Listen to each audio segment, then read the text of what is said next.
It's understandable the mistrust that many black people have because of what happened in Tuskegee.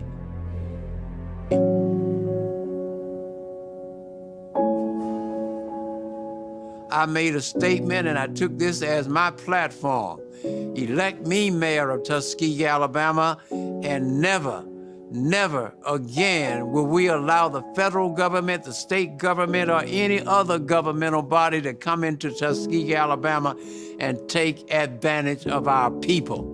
That was my platform, and I meant it.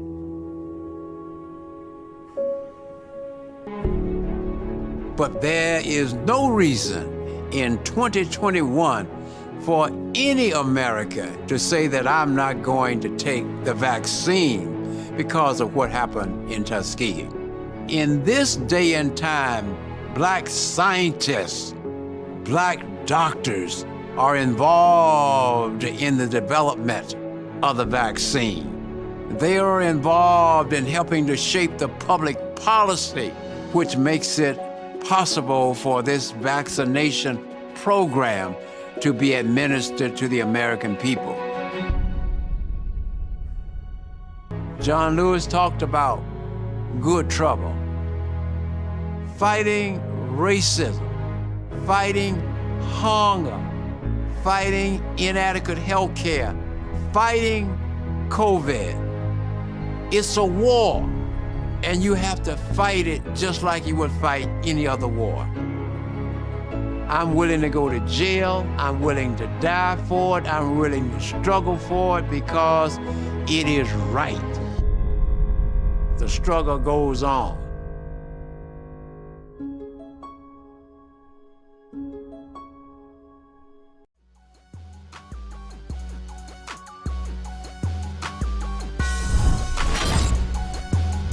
We don't duck and dodge. Ain't no Edward Waters on my schedule. Ain't no Edward Waters on my schedule. Ain't no Edward Waters on my schedule. Ain't no Edward Waters on my schedule. Ain't no Edward Waters on my schedule. Just saying. What they Coach Maynard, we're gonna let you have the last word in terms of Alabama A&M fans. But anything that you want to share with the viewers, any last thoughts you want to share? Did I want to share? Yeah. Oh, go Bulldogs! Hey, baby, y'all tune in ESPN this week, and we're gonna try to make you proud and give you a good show, offensive, defensive, special teams, and represent the way the Bulldogs represent. Don't worry, it's all a part of the game. Tune in every Tuesday and Thursday at 6 p.m. Central, 7 p.m. Eastern for Dr. Cavill's Inside the HBCU Sports Lab. Course, lecture, dismissed. The inaugural Boeing Red Tails Classic is personal to me. It's more than a matchup between Tuskegee University and Fort Valley State University. My beloved father, Colonel Lawrence E. Roberts, was a proud member of the Tuskegee Airmen. 922 brave pilots, also known as the Red Tails, fought in World War II. The Boeing Red Tails Classic is more than a celebration of HBCUs. It's a reminder of the Tuskegee Airmen's valor and sacrifice, the first class of black fighter pilots who trained at Tuskegee Institute in Alabama during the height of Jim Crow, fighting for America, while in many ways America fought right back against them.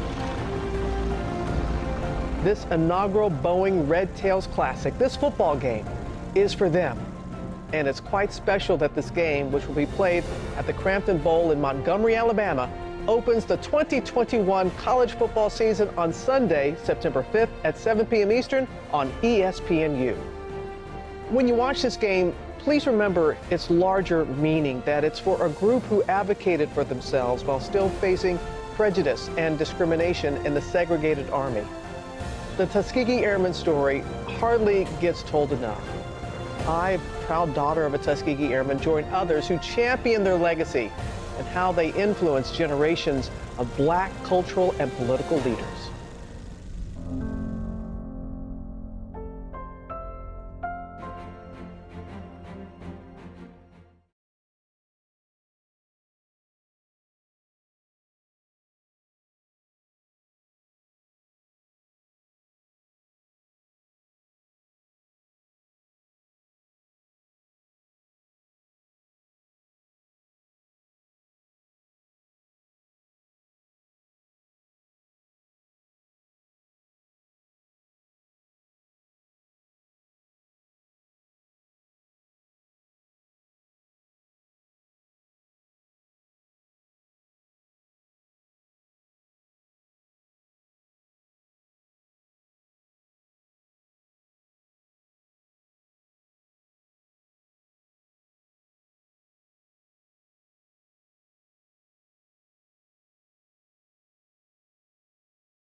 All right. Hello. Good evening. Welcome to a live edition of the BCSN SportsWrap.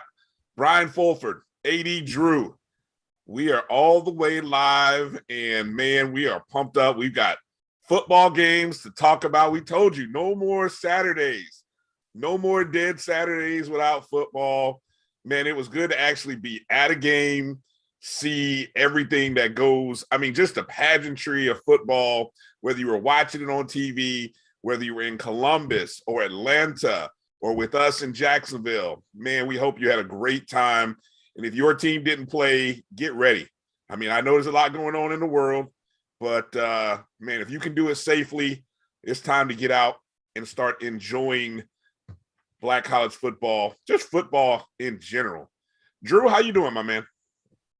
I'm doing fine, my brother. And before we get started, I want to send a shout out to all those people down in South Louisiana, Southern Mississippi, and everybody who is going to be affected by this currently Category 4 storm as it hit shore earlier this afternoon. So especially our brother Carlos Brown in Baton Rouge expected to get hard, and anybody else in the path of this storm. Yeah, definitely. Hurricane Ida is on land. And so having we just pray that, anyone who might be in that path. And I was reading a report that the New Orleans mayor felt like they didn't have enough time to really adequately evacuate people because it moved so fast on them. We just hope for everyone's safety. And then, of course, the hard part is going to be, once it starts to move up into the Mississippi and then the Tennessee region and wherever it goes from there. I think the models say it's supposed to head up into the Ohio Valley area over into the East Coast towards the latter part of the week. So everyone just be safe, look out for each other. That's about the best we can do and ask for. As it relates to, what kind of effect this might have on teams. Obviously, a lot of campuses will be closed tomorrow, Tuesday even. Hopefully some of the campuses in that, South Louisiana, maybe even Southern. We got Southern directly affected. Obviously Southern. I was thinking Southern Mississippi is where I was thinking. Maybe even some spots of Alabama might even be affected. And those areas those schools might even be, campuses might be shut down. So, which obviously will take away from, it's secondary, but, we're a sports show. We're kind of talking about it. So it'll take away from practice times from those schools that have to play. So minor inconvenience in the big picture of life. You just want everyone to be safe. And then I'm sure, with everything everyone's had to deal with over the last year and a half, I think we can manage. I think programs will find a way to manage and deal with this just like they've dealt with everything else. I want to thank you for watching the show. If you're watching us, wherever you're watching us, on YouTube, if you're watching us on our website, mybcsn.net, if you're streaming us on Facebook or Twitter, make sure you are logged in to, like and subscribe wherever you're watching us, however you're consuming. make sure you stay a part of the Black College Sports Network. We've got plenty of shows throughout the week, all different kinds of news, reviews, different angles. There's a host of shows. And so we've got a full schedule this week as we move out of week 0 and into what many call the first official week. Although I felt like last week, and I can say last week was an official week. We had games. It's official. Yeah. That's officially an L for somebody, and that's officially a W for somebody. Right. So I don't need to know how much more official we need to get. Yes, exactly. It officially counts as an L in the loss for those schools who lost games. So definitely it counts. Don't let that marketing stuff by the 4-letter network fool you. Those games counted, definitely. So we got a full show ahead of you today. We're going to have coming up a little bit later in the show, we're going to talk with our good friend Charles Bishop as they get ready. He and Neely of the Pregame show get ready to hype you guys up and talk to you about the new upcoming series, Coach Prime. That'll be on Barstool Sports. So if you haven't seen that preview or the commercial for that, I'm sure Drew will be playing that, if not coming into the next break at some point during our show. If you haven't seen it, I'm sure that'll be coming up, but we'll talk to Charles about that. Also coming up later, Charles Edmond, the voice of Alcorn State sports. He can tell us what the heck happened to Alcorn. A lot of us took a big hit in the pockets. A lot of egos were dashed, but the MEAC stayed strong, man. North Carolina Central doing a lot of crow. What is that? Take the medicine? What is that? This is some medicine, because it seems like Alcorn and the SWAC and the thermometer, Alcorn and the SWAC are allergic to the city of Atlanta. So they need to take some medicine next time they go to Atlanta so they can perform better. Okay, I saw you with that on Doc's show this morning, and I just laughed because I didn't know what the hell that was. Like, what is Drew got a thermometer? What is he doing? Yeah, that's 3 straight losses for Alcorn State. So we'll talk to Charles Edmond about that. And then in the second hour of the show, we got our good friend Kris Ferguson coming in to talk to us as the CIAA will get to their slate of games. They've got a couple of teams playing on Thursday, and we'll talk to Kris. Of course, he covers the CIAA for D2football.com. I know he's happy to actually be talking about football, and so we'll get a chance to catch up with him about the upcoming season and just some of the games heading into week 1. So, Drew, score updates. Let's see. We had Kentucky State with a 20-6 win over Central State in the I'm trying to make sure I say the name right of this classic because I think I've said it wrong on 2 different occasions. This was the Classic for Columbus in Columbus, Ohio, played in the Horseshoe where Ohio State plays. Another dominating win by Kentucky State. Look, I don't know if I said I want to see a Kentucky State versus Savannah State matchup in the SIC championship, but I think I may start rooting for that. I know you can't do that, but I think I'm going to start rooting for that. Kentucky State thoroughly dominated Central State for what's now the 15th of the last 16 meetings Kentucky State has won. Even when Kentucky State had a bad season, the only time Kentucky State did not beat Central State, they went winless. So, I mean, that in an entire season. So that just tells you, even in the lean years for Kentucky State, they still find a way to beat Central State. And so it's just been a bloodbath. And they've done it in all kinds of places, man. They've beaten Central State in Indianapolis. They beat them in Wilberforce. They beat them in Frankfurt. Now they beating them in Columbia. I mean, they're beating them all over the Midwest, man. I mean, Kentucky State. I mean, where else do you want to go? Where else, Central State? Where else you want to go to get beat by Kentucky State? I know that's I'm sorry to say that, but that's just kind of how it's been rolling lately. And of course, we had the game that we were at, Edward Waters University. Make sure you say it right now. Edward Waters University with a 24-20 win over Florida Memorial University. A game that was slow in the first half, but thanks to a lightning delay, it sort of put a charge in the whole second half of that game. We had points in each quarter, every half. Had an exciting fourth quarter. A lot to talk about there, and then of course the nightcap. Let's just go ahead and call it like it is. Biggest surprise of the night for most people, except for the people in North Carolina at North Carolina Central, and that would be North Carolina Central's win over Alcorn State by a score of 24-13, I believe is the final score on that one, right, Drew? Yeah, look, Bryan, everybody in Black media owes the people in Durham, North Carolina, an apology. I did not hear one but the pundit. Coaching staff at Central.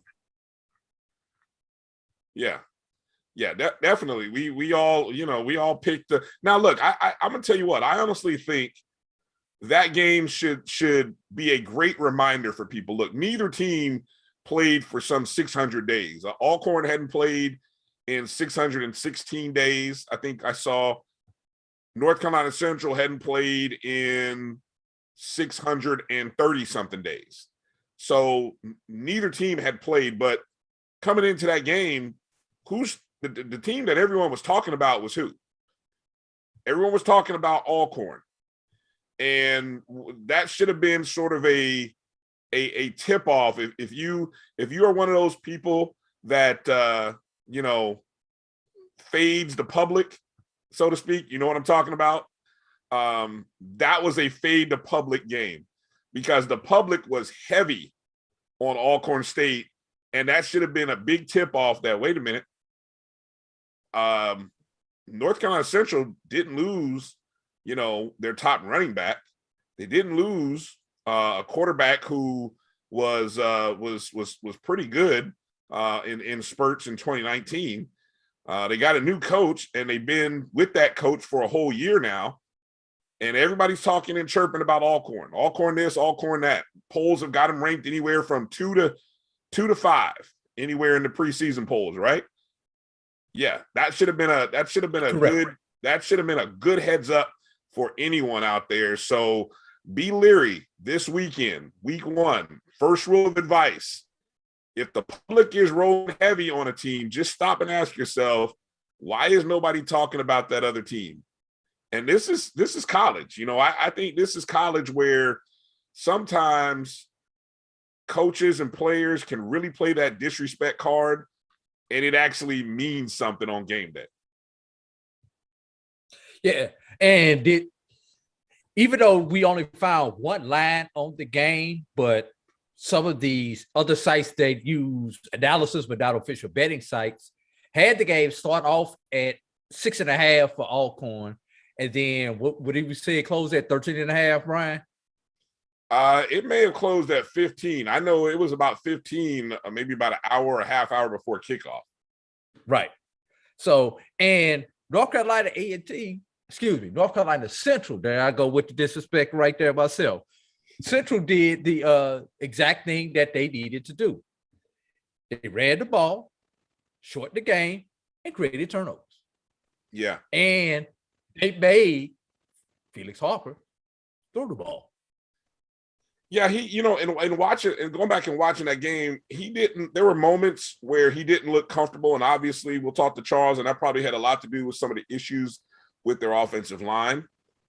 But I was surprised that they went away from the run because I think they discovered a second back at Alcorn. And so now I don't think it'll be just the Nico Duffy show. They now have a second back that is going to be legitimate. And obviously you still have the offensive weapon with the quarterback and receivers. But, if the offensive line, there were just bad mistakes at certain times. And that's to be expected. But the old cliche, the team that makes the fewest mistakes is the team that usually wins ball games. And that did not happen down in Jacksonville, Florida. Well, It's funny you bring that up because, yes, there were a lot of mistakes, but that game was a pretty even ball game. You know, I was looking at the stats earlier as we kind of flipped to that game. Both teams, in terms of total yardage, 329 to 325, Florida Memorial to Edward Waters. Edward Waters had the rushing with 213, Florida Memorial the passing at 206. Both teams, let me see, there was a key stat or two that I was most interested in as I was watching and looking at the team stats. Plays, total plays, 60 for Edward Waters, 59 for Florida Memorial. Yards per play, 5.6 to 5.4. You know, both teams fumbled 3 times and they lost 2 fumbles each. Florida Memorial had, I believe, 1 interception. Yeah, 1 interception, and Edward Waters had 3. You know, both team, but one team had a punt return for a touchdown. The other team had a scoop. Asterisk by that one. What do you mean asterisks? Another team had 2 punt returns, with 2 kickoff returns for a touchdown, but some handkerchiefs kind of took that one away. Yeah, well, the penalties.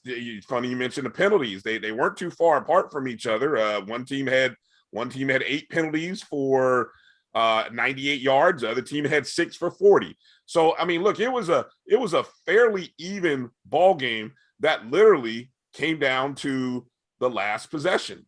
You know, and the momentum swings, was the difference. You know, when you made that fumble or when you made that mistake, happen. You know, for Florida Memorial, here they are with a 13-point lead in the third quarter, and defensively they do a good job, I thought, of slowing and forcing Edward Waters. Their defense played outstanding. Yeah, what killed them was their special teams.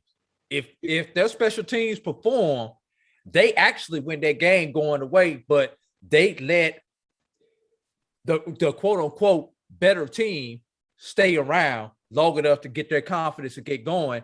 And the block punt at the end of the third quarter was the ultimate special teams collapse, which led to that second touchdown for Edwards. Was that the first touchdown?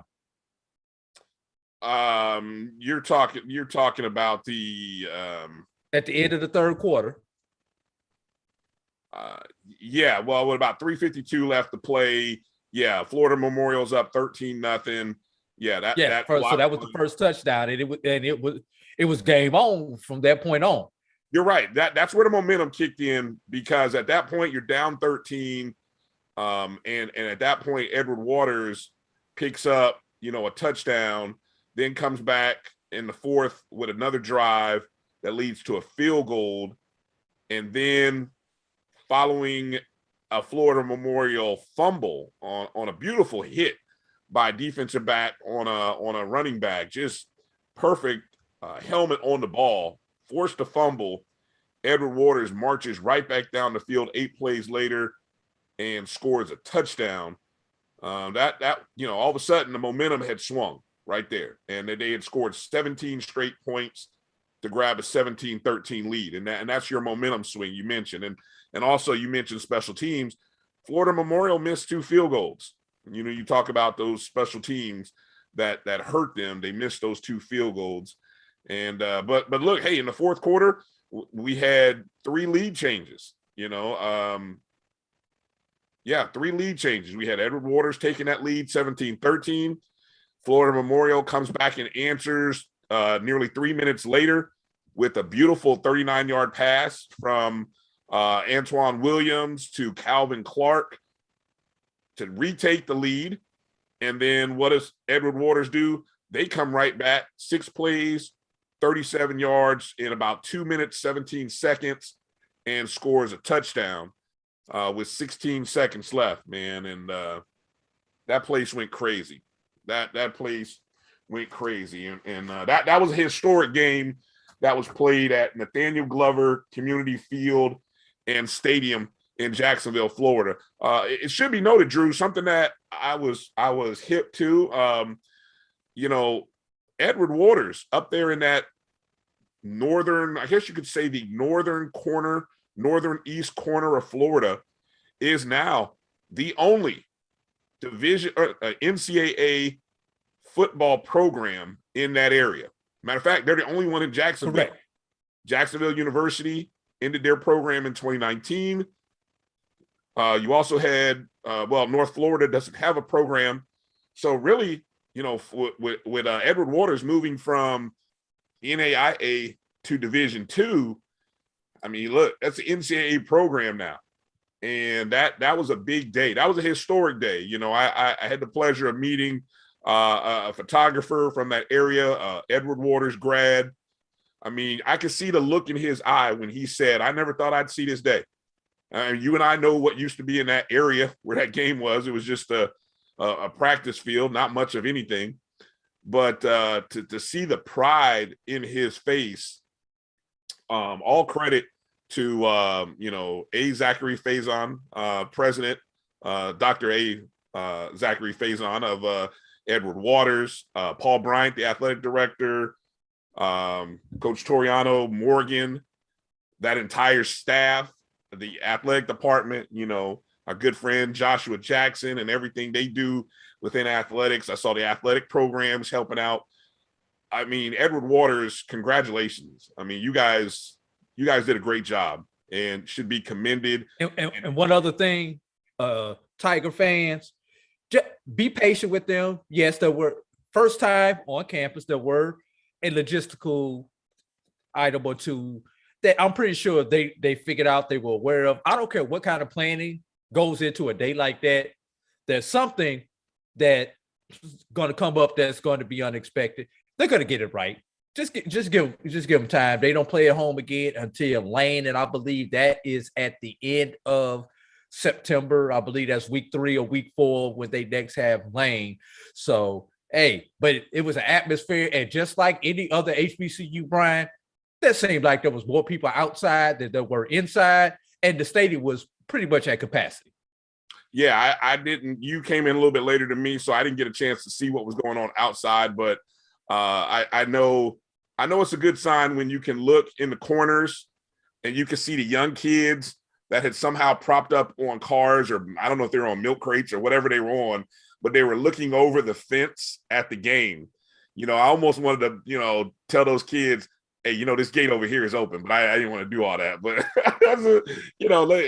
the excitement I can see, the excitement. Let's go to break on that one, Bryan. The excitement that you can see on those kids' face when they looked over the fence and they were watching that game speaks to everything that was positive and great about that day. And congrats to Edward Waters. And no, even Florida Memorial, even though they lost, a big 180 from where they were just 365 days ago. So a lot to be happy about down at Florida Memorial, even though you lost that game. That's a young team still, and they're going in the right direction. So when we come back out of this break, our good friend Charles Bishop joins us, and we talk about the upcoming documentary series on his head coach, Coach Bryan.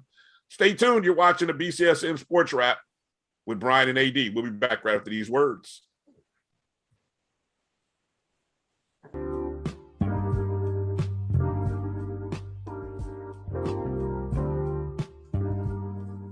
This is the BCSN Pod Zone, your place for the news, views, and conversations about all things related to HBCU athletics.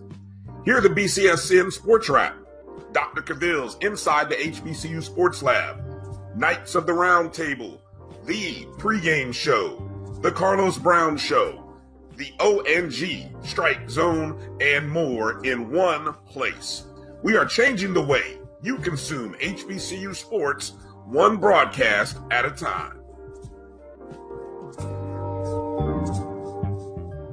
It's never too early to plant the seed, to share the tradition, and instill a sense of pride in your HBCU with your little ones.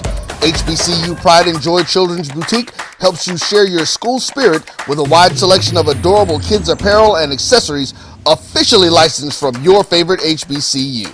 Visit hbcupridejoy.com and follow us on all social media at HBCU Pride Joy on Facebook and Twitter. Texas Southern takes on Prairie View A&M for the Nix Gurley Traveling Trophy and the Labor Day Classic on September 4th. Tickets available online at tsusports.com/LBC tickets.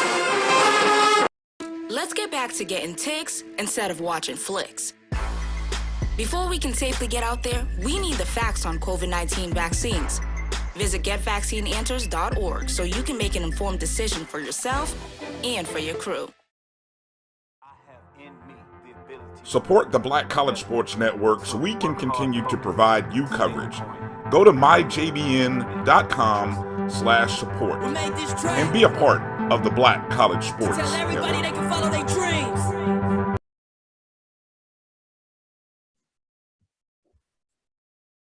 Welcome back to the BCSN SportsWrap. Joining us for this segment from that's two E's, the pregame show is none other than Charles Bishop. Charles, how you doing this evening? How you doing, AD? It's nice to be on with you guys today.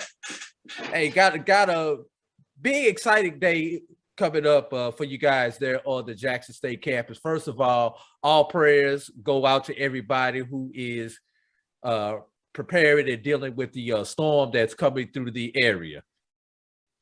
Oh, no doubt about it. I definitely want to send prayers out to the people in the path of the stormway. Please do whatever you need to do to protect yourself, protect your property, and protect your loved ones. All right. But on the brighter side of things, tonight is the debut of Coach Bryan, a documentary about the first season there on campus for Coach Deion Prime Sanders. And we're going to take a quick look at the trailer for it. Then we're going to let you break it down for us, Charles.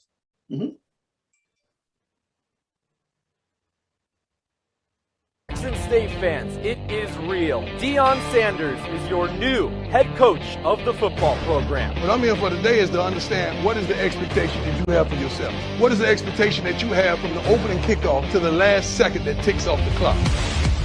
Trust me, we're going to win a lot of games in due time. Extreme weather is creating a water crisis in Mississippi's largest city. When it's tough on everybody else, it's just right for Jackson State because we believe. The only difference from good and great is expectation. The only difference from great from best ever is expectation. What is the darn expectation that we have of ourselves? You can't play this game forever, man. It's the only sport that it takes courage to play. There's so many things that we deal with that has nothing to do with football. There's almost no survivors for you right now. None. We are looking to replace you as I speak. It's turn up time, baby. It's time to eat, babe. We can't keep squeezing the lemon, trying to get lemonade. We done squeezed that lemon so much, man, ain't no more in it. That's why I keep my foot on the gas. That's why I keep my foot on your throat. That's why I keep my hand around your neck, because I'm crazy enough to believe in every one of y'all. That's my expectation. Now, what's yours? Our 21st head football coach, Deion Coach Prime Sanders. Now, there's an expectation today that you win. Not only you win, you dominate. How you feel? And while you ponder that thought, give me my theme music.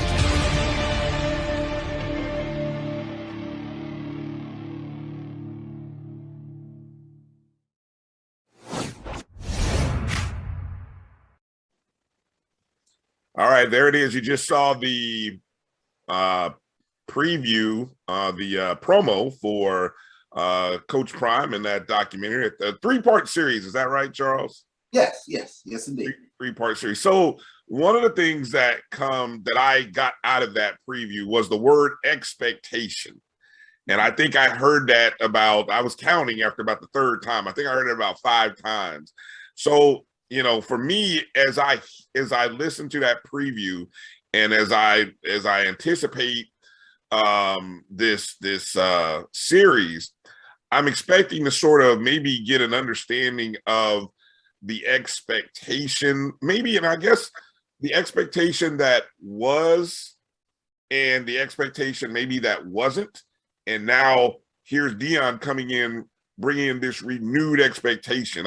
Talk if you would about the Jackson State football culture expectation. Well, as you well know, the Jackson State football culture, or the Jackson expectation, is one of high standards. We're talking about a program that's won 16 SWAC national championships, 2 Black College national championships. But you're talking about a fan base that expects this Jackson State football team to be right in the mix with regards to winning the SWAC championship. And over the past few years, that has fallen off. Since 2013 is the last time Jackson State played in the SWAC championship. So when you take a look at the expectations, I think what you'll really see with regards to this documentary is Coach Bryan trying to rebuild a culture, rebuild what the expectations are, because I think there is a difference between a current Jackson State fan that hasn't seen the standard and an older Jackson State fan that became accustomed to what the standard was. Do you get a sense, and maybe I don't know if it'll come out in this video, but if you think back to your interactions, will we sort of get a behind the scenes look at what the secret sauce is for Deion Sanders himself? I mean, besides being one of those people that were touched by God with this great athletic ability, there has to be something else behind that. Do you think we'll get a sense, or maybe you can tell us, what is it that separates Deion from other in that 1% of great athletes, in this human population of ours? Yeah, I mean, it's easy. It's 2 words: work ethic.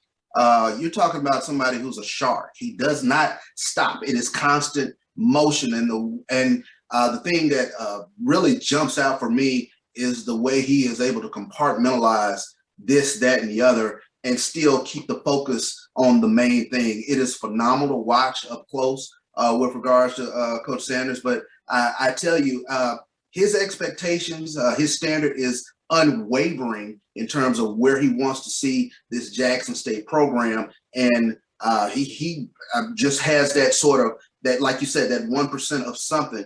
And it's no secret. It's work ethic, work ethic, work ethic. Mm-hmm.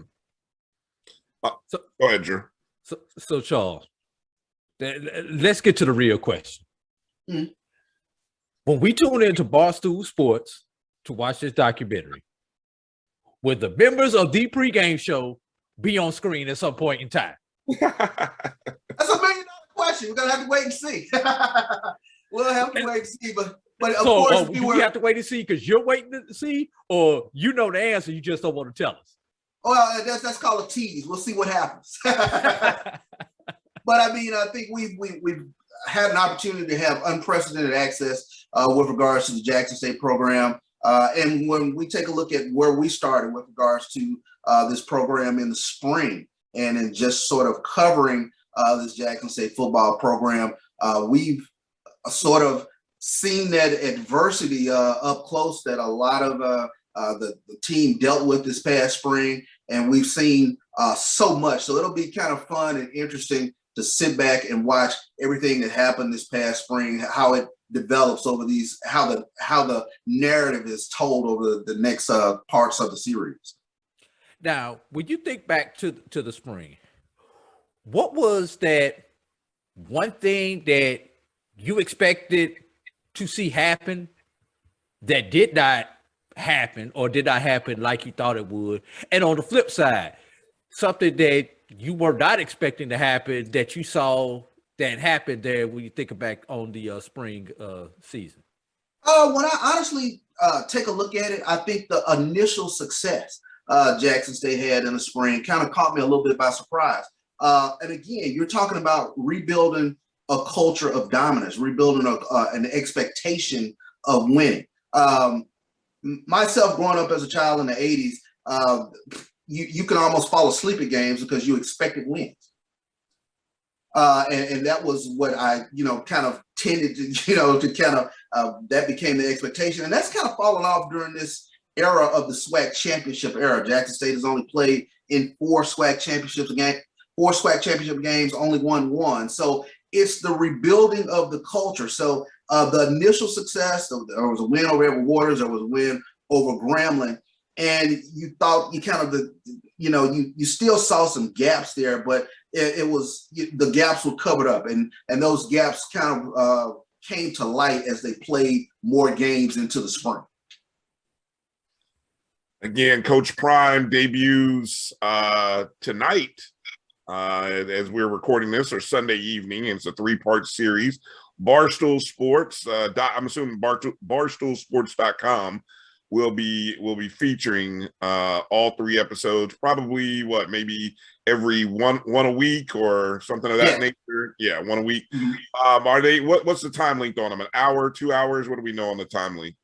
I believe it is an hour. Yes. Okay, it's an hour. So, you sort of answered one of my questions of where I thought I was going to go as it relates to Coach.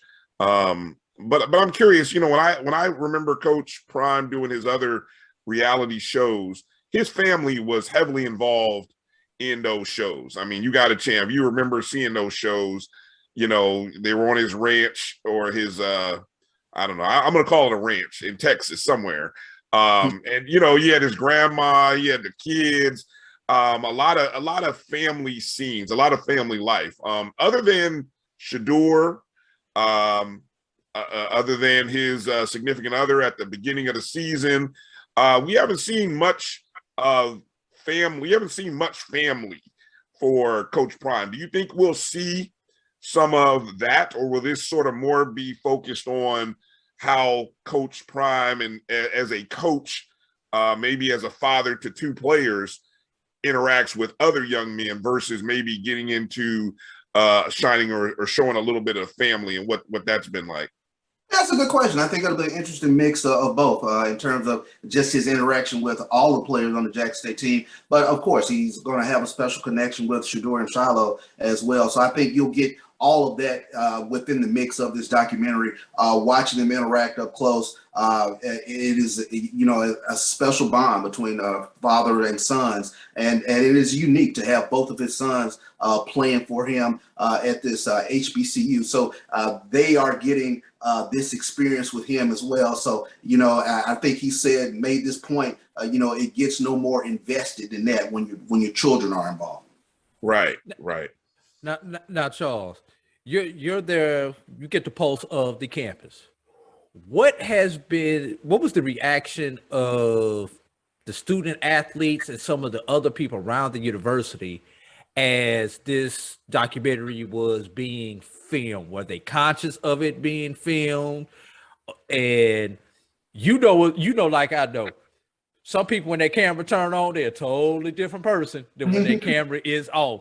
So do you think people were authentic while they were filming it, or, people trying to get their 15 seconds? No, I think people are obviously conscious of cameras being around this program quite a bit more now. And you're going to have, I guess, a mix of the typical SWAC fan who is sort of old school, like, that's too much. And then you will have a sort of this new generation, and they are so accustomed to having a phone in their hands and going live, being that personal celebrity. So I don't think it's too much to say that it's people are still being their authentic selves. I think we are sort of in that day and age now where with the phone in your hand, everybody's a celebrity. So you're not so caught off guard with having a phone or having a camera in front of you.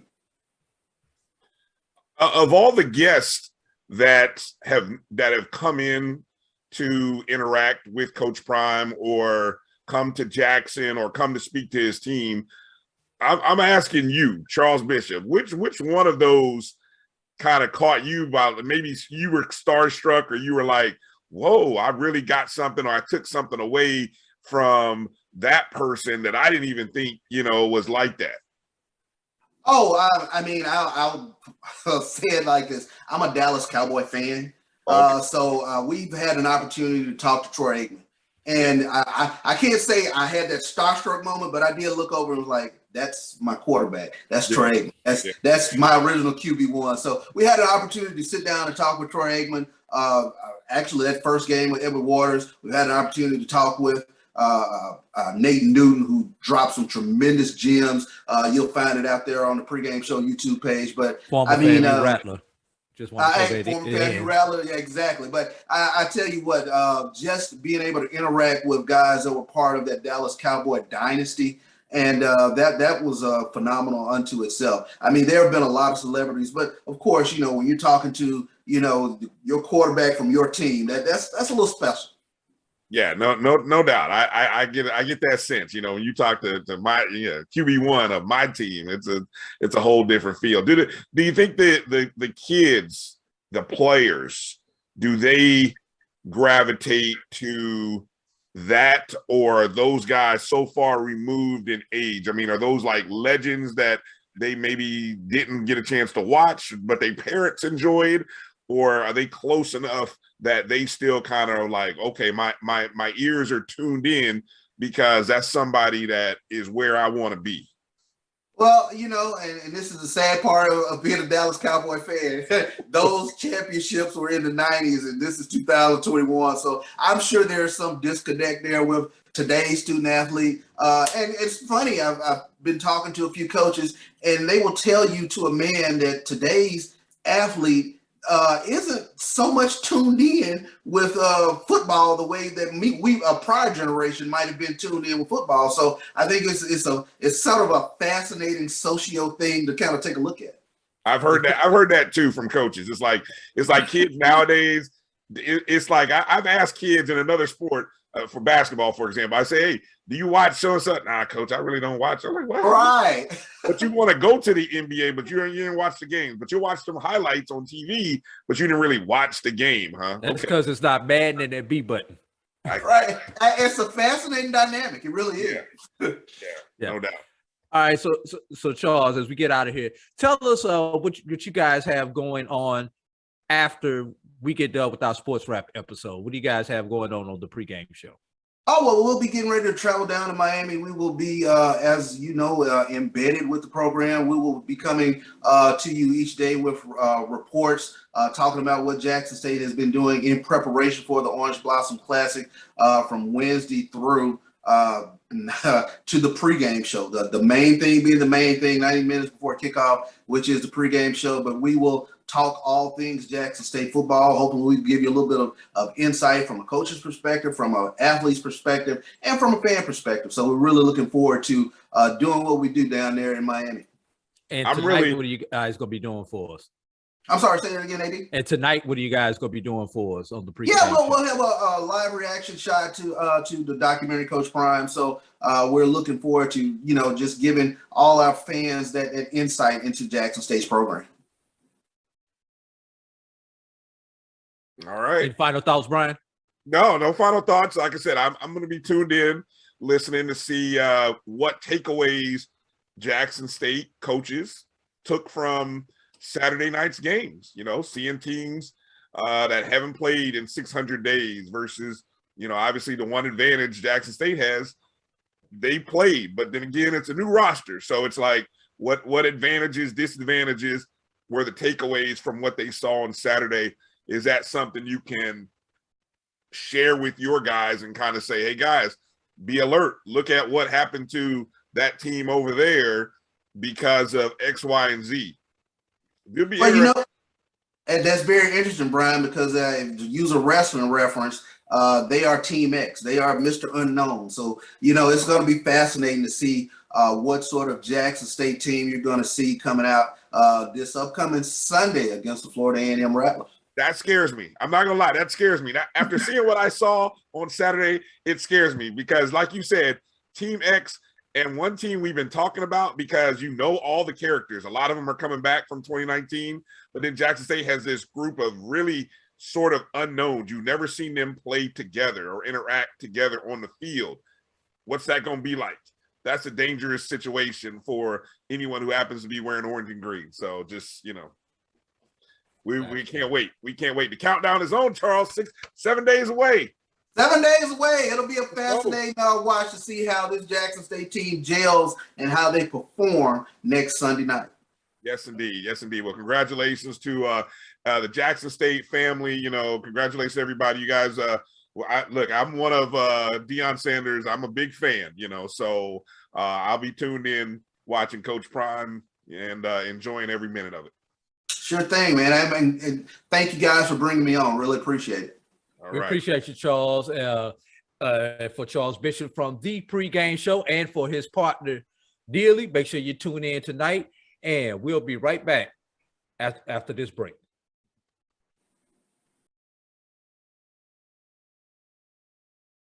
For 200 years, Montgomery, Alabama has been making history by people who had the courage to stand up for change. Today, this riverfront city has been reborn, embracing the past and looking forward to the future. From the National Memorial for Peace and Justice to the stage of the Alabama Shakespeare Festival, this is where history was and is made. We are proud to call Montgomery home, and together, we can be the change. This is Carlos Brown, letting you know that we're on the move.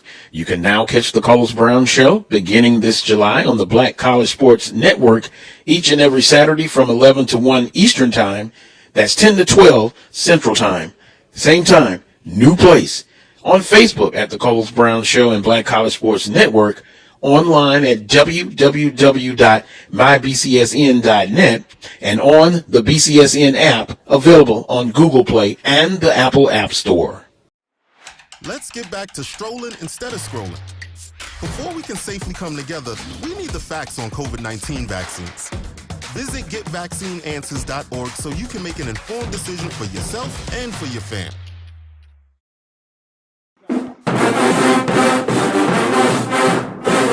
Yes, that sound means it's time once again for the 36th annual Labor Day Classic. Featuring the Prairie View A&M Panthers versus your Texas Southern Tigers for the Battle of the Lone Star State on Saturday, September 4th. Kickoff, 7 p.m. at BBVA Stadium. Don't forget the halftime battle of the bands as the TSU Ocean of Soul take on the PVA MU Marching Storm. Tickets are available online at www.tsusports.com/LDC tickets. Let's bring the Nick Sterling Traveling Trophy back to its rightful home.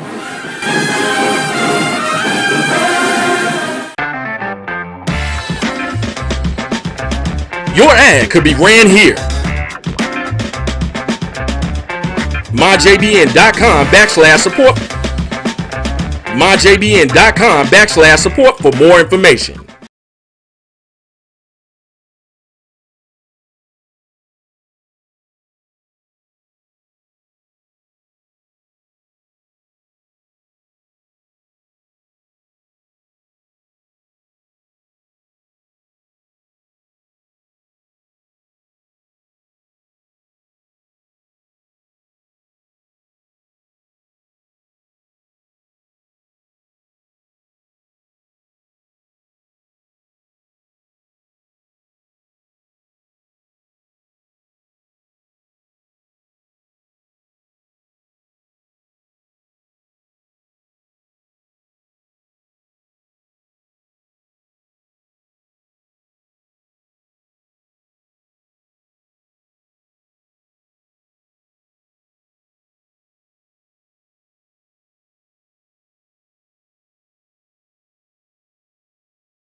Are we live? Technical difficulties on the producer's part. Are we live? I don't know. Are we? We were live. We just got to push the audio button there from the production side. So we're gonna re-summarize everything. I wish y'all would have heard the conversations that we were having. You can see our lips move, but no audio was going out. And thanks, I guess Carlos still has power because he's watching down there in Baton Rouge, and he's the one who shot me a text like, "Hey, no audio." It happens. Oh wow! Thank you, Carlos. Good teammate. Way to be a good teammate, Charles. Carlos. Yeah. So let's start over. You open that segment back up for us, Bryan. Well, I think Charles, go back to Charles talking about we'll just come back to the point that he was making about some places are just a city of horrors, and that for Alcorn right now, Atlanta has been sort of that city, and so I'll let Charles kind of go from there in terms of what is it. I don't. Is this a circumstance? Just playing a MEAC opponent. He was in Atlanta. We were joking about that yesterday or this morning. You know, is it Atlanta? What's bad in Atlanta that all have problems right now when they travel to the ATL? Well, yeah, I mean, it's, Atlanta is a city of horrors as far as Alcorn football is concerned, whether it's the Celebration Bowl and or the SWAC MEAC Challenge. We just can't seem to get it done. And it seems to happen in the same fashion. Again, special teams hurt us. It hurt us in the last couple of Celebration Bowls. It hurt us in the SWAC MEAC Challenge, whether it was a punt return or kickoff return. It was the case again in the MEAC SWAC Challenge. We just don't play a complete football game. We started out so well. We scored on our first drive. Second drive, we moved the ball down the field and missed a field goal. Then we start turning it over. We had 3 fumbles. Felix Harper loses 1. And so we had chances, to put Central on their heels, and we didn't do it. And then they just got confidence. They were able to run the football. They had 4 different backs get it done. Their quarterback, who, if you look at the analytics, if you look at the numbers, he had 3 rushing touchdowns. Richard had 3 rushing touchdowns in 2019. So you had to account for him. In their first 2 rushing touchdowns, he scored those. The stats definitely back that up. So, I mean, the Braves had their chances early, just could not get it done. And you have to credit North Carolina Central. Was it the case of Central winning it or the Braves losing it? I think it's a combination of both. And, the big question that's being talked about on social media, and I brought it up during the broadcast, was this Alcorn performance a byproduct of not playing in 600 and some odd days? And that's going to be talked about probably for the next couple of weeks. Rust, whatever you want to call it. But you got to give Central credit. They hung in, they made plays, but we made way too many mistakes in all 3 phases. We lost our starting center. One of the big plays, turning points in the game in the 3rd quarter, we had our backup center in, snapped it over Felix Harper's head. That put us way behind the chains. That seemed to flip momentum. And we could never seem to get it back from that moment on. Yeah, that was a key point when that happened, because I think it was a 16-13 game, and you were trying to answer, had just scored a touchdown to take the lead. Central kicked the field goal. You're trying to come back and answer, and then that happens. And then so you combine that with the punt, which happens, 2 plays later, and it's like, I'm curious. And I hope, let's be real. No one from Alcorn should be using the excuse about the time, because technically Central had a longer period since they played. I mean, it was 6:36 since Central played, and it was 6:16 for Alcorn. So I'm curious, Charles, given what the running game did with Richard, from the quarterback position, but more importantly, from the running backs, was Alcorn aware? I mean, I hate to put it like that, but were they prepared for a running quarterback when the plays broke down, or were they prepared for Richard to do what he did in those situations where he got loose on the defense? I think we did a good job with him, early on in terms of keeping him in the pocket. I think once the momentum changed and once they had a short field to work with, when you get inside the 10, inside the 5, you knew he was, and I even called it, during the broadcast, you got to watch Richard. He's probably going to try to punch this one in, and he did. So I think if you look at the film from 2 years ago, I'm sure the Braves did that they knew. I mean, he had 3 rushing touchdowns in 2019. So I'm sure they were aware of how you got to account for him out there. I just think the Braves just couldn't quite execute and squeeze him enough to keep him from doing what he did. And then when you can run the football, I mean, football is a beautiful game when, quarterback's best friend is a running game. Yeah. And when you got a quarterback that can run the football like Richard, then you got Totten that can run the football. You had, Jordan Freeman had 72 yards. Richard had 64 yards and 2 touchdowns. Totten had 60 yards. I mean, they had 207 yards running the football. I never thought that would happen. Never. I mean, just looking at the numbers, just the numbers would indicate that wasn't possible, but it did. And when you could run the football, that opens up so many other opportunities. And then, of course, Richard, 16 of 25, 184 throwing the football, is able to spray the ball around. I mean, they were able to pretty much get what they wanted. And we didn't get to Richard at all, whereas Felix Harper was sacked 3 times. And they brought pressure from Street. I thought that played a huge factor in the game as well. All right, Charles. For some reason, it seems like Alcorn and the SWAC are allergic to the city of Atlanta. They do not perform well in Atlanta. They do not perform well against the MEAC team. Now, the MEAC is supposed to be the basketball conference, and the SWAC is supposed to be the football conference. Why is the basketball conference dominating the football conference in football? SWAC fans like, we hate you, Drew. We hate you, Drew, for that question. I'm gonna say this is my opinion. I think that when you look at the SWAC MEAC in football, and you look at the coverage, and you just look at what's out there, when the SWAC MEAC matchup happens, and even in the regular season, not necessarily SWAC MEAC Challenge or Celebration Bowl, if you just step back, I think you can safely say that SWAC teams get a lot more coverage than MEAC teams. All these different websites and all these different newspapers that are covering the SWAC, wall-to-wall coverage. Whereas in the MEAC, you don't have, to me, and I'm on the SWAC side of the fence, you don't have as much of that. So therefore, I think, in my opinion, might be wrong about this, but I think there's a chip on the shoulders of a lot of these MEAC teams, like, why are these SWAC teams getting all the coverage and we're not? Okay, well, if that's the case, we're just going to show them.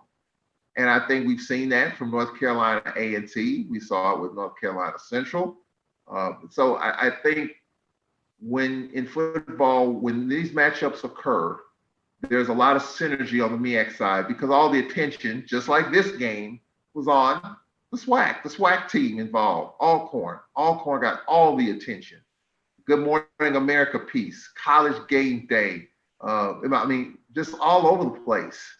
And, I'm not a gambling man, but if you look at the different gambling sites, Alcorn was anywhere from a 14 or 17-point favorite in this game. So no one gave Central a chance. I don't know how many people pay attention to that, but, Alcorn was the prohibitive favorite to win this game. And to have this happen, I think it shows that the MEAC can get it done, especially in the big games.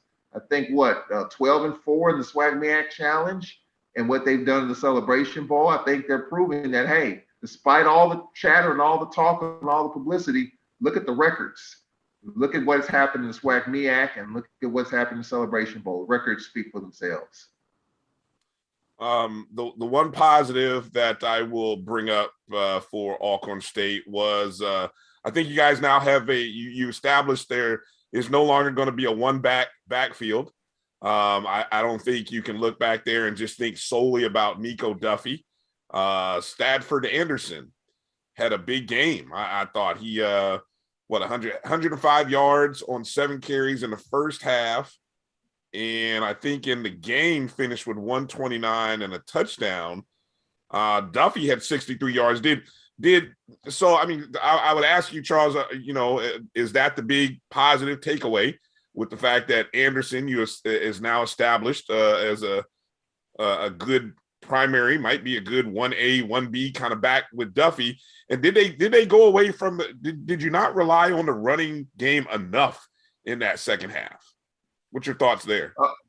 To answer your first question, yes, I think Anderson, was clearly, he's a Northwestern State transfer, so he's going to be playing his old team in a couple of weeks. 128 yards. He had the 68-yard run on the second drive, which set up a score. We missed the field goal there, but clearly Anderson, we were feeding him. Nico Duffy, it's a change of pace, really. Stafford Anderson is that bruising back, and Nico Duffy can get you in space. So, you got that fire and ice type of thing going. We ran for 189. But, I think we made an effort to try to run the football. Our offensive coordinator, Elliott Ratton, he said, we're going to run that football. And I think the Braves tried to do that. But I think as time went on, it just wasn't there as visibly as it was in the first part of the game. And, whether we didn't pound it enough or whether Central just kind of collapsed everything.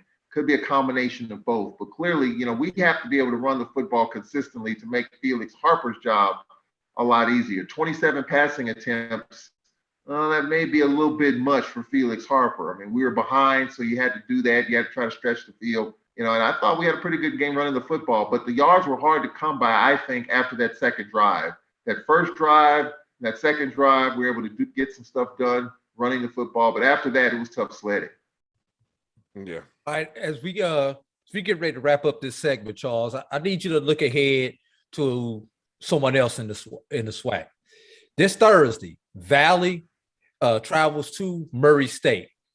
What should we expect in that particular game, Charles? And we're gonna bring you on. We're gonna put you in the hot seat. Give us a prediction on the game. I really like Coach Dancy and the job that he's done there at Valley. And he's taken what's given and presented and trying to make it work. Against Jackson State when they played last year, they were in the red zone 4 times, couldn't score. So I think he's got something going there. He's just got to continue to build on it. That's going to be a tough one. Murray State is a pretty good FCS team. And, going there, playing them up there, it's going to be tough.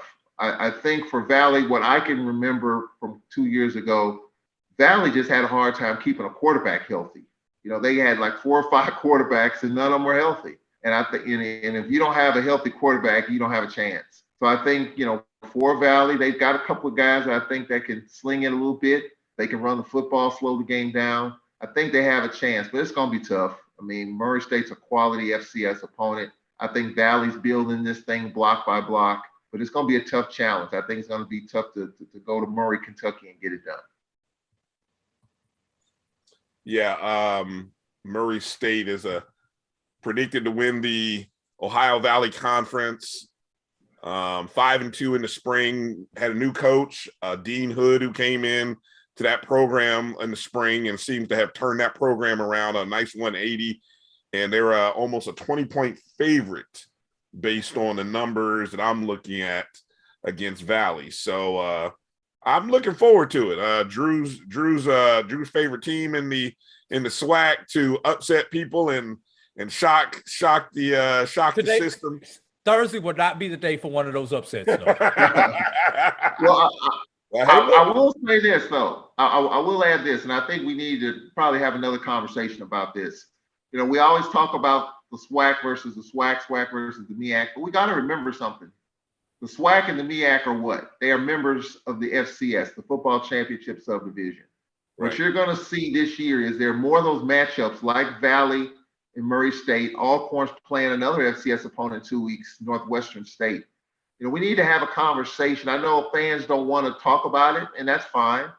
but we are a member of the football championship subdivision, and we're trying to get into the playoffs, which, you know, a lot of people don't believe in it. But I think we need to have conversations about playing some of those teams and winning some of those games to really add more credibility to what we have as a conference. We need to play some of those teams, and we need to win some of those games. And hey, if Valley can go to Murray, Kentucky and win, that'll be one of the biggest wins that they've ever had. You know, if Alcorn can beat, you know, Northwestern State at home, that'll be a huge win for the Braves and bouncing back. But it's a huge win for the SWAC too, playing another FCS opponent and a quality opponent at that. That's another conversation we need to have. I know fans don't believe in it. We believe in the SWAC and the rivalry and the MEAC and all that, but I would like to see, and Alcorn was a part of two FCS playoffs. It was 1AA back in the day. I was a part of that, Youngstown State, Louisiana, Monroe. And I would like to see more of that. And I know some fans would like to see that as well. So I'm anxious to see how we do against other FCS teams, albeit at home or on the road. Yeah, no, I agree 100%, because that conversation is part of that bigger macro conversation. We start talking about our conferences, our teams being recognized in national polls, our players being recognized by national media and scouts. Well, guess what? Yeah. It comes in these games against other FCS teams. And when you're constantly not covering the spread, not winning games, I mean, it just the perception, their perception of us ends up being less than. And so we may have a certain feeling, but at the same time, we want to see our teams win. So we need our teams to win. So we need Valley to look like that team that Drew thinks they can be. And, you know, we need them to perform well out there in Kentucky. So, you know, we'll be looking forward to it. So, Charles, you be safe out there, man. I don't know where Hurricane Ida is, or, you know, how it'll be riding up the northern Mississippi state to you, but whatever comes, man, be safe up there. All right. We sure will. I appreciate it. And we've had a couple of bands of rain, but trust me, the worst of this thing is yet to come in the next 12 to 18 hours. We appreciate it. Right. All right. Well, you guys be safe, and we look forward to talking to you again. And we look forward to Alcorn taking the week off. They'll get a chance to kind of lick their wounds and regroup and be ready to take on Northwestern State in 2 weeks. So we'll be looking forward to that. All right, we're going to head to a break. When we come back, we're going to probably get to, I don't know, maybe a short segment, or we'll get to another guest when we come up. Just stay tuned to find out more. You're watching the BCSN SportsWrap with Bryan and AD. We'll be back right after these words. Can I get the now bar, please? $1. Have a good one. Got it. Hey, what's going on? Hey. Let me get a now bar. Sure. $1. Appreciate you. Got it.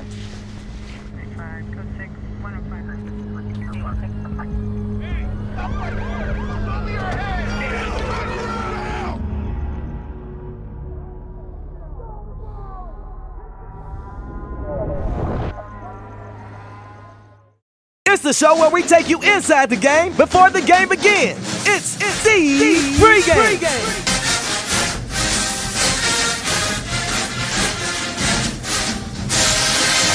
With your host, Charles Bishop and Neely. So get ready, because we pregame harder than the other show's party. It's the Pregame.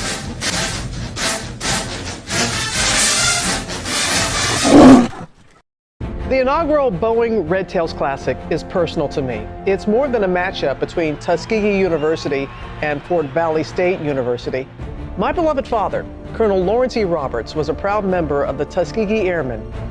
922 brave pilots, also known as the Red Tails, fought in World War II.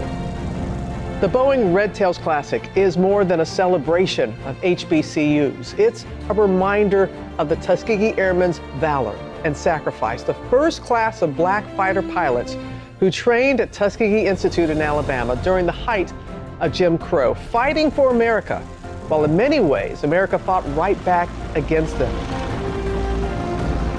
This inaugural Boeing Red Tails Classic, this football game, is for them. And it's quite special that this game, which will be played at the Crampton Bowl in Montgomery, Alabama, opens the 2021 college football season on Sunday, September 5th at 7 p.m. Eastern on ESPNU. When you watch this game, please remember its larger meaning, that it's for a group who advocated for themselves while still facing prejudice and discrimination in the segregated Army. The Tuskegee Airmen story hardly gets told enough. I, proud daughter of a Tuskegee Airman, join others who champion their legacy and how they influence generations of Black cultural and political leaders.